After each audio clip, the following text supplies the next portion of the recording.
ფოთში 8 მარტის ქუჩაზე ავტოსაგზაო შემთხვევას ჰქონდა ადგილი. ავტომანქანას 29 წლის მამაკაცი მართავდა, ის ადგილზე გარდაიცვალა. როგორც თვითმხილველები ყვებიან, ოპელის მარკის ავტომანქანა მოცურდა, ბოძს შეეჯახა, შემდეგ ამოტრიალდა და სანიაღვრე არხში ჩავარდა. მძღოლის ამოყვანა ავტომანქანის გაჭრის შემდეგ გახდა შესაძლებელი. Asmodioda garasıçkar civite zeyde gastolbas. Da ikiden bu otri yakam degarsa gelegliye. Kardeşim, kardeşim ki geç göründü. Meore mari qara ekşi qomosi. Meore mankana.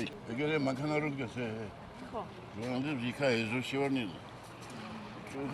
Çoda moto amdeliydi. Normal rakona makazda kaldı. Muavrada da siyah gösteriyor. Hayır o kadar yaklaştırılması diyecek mi makara? Anavuşu severdi mi? Bir daha yıkan değerli ediyor. Dağıtım ediyor. Bak anavuşu rakavgada isteği o çabrayısını ro.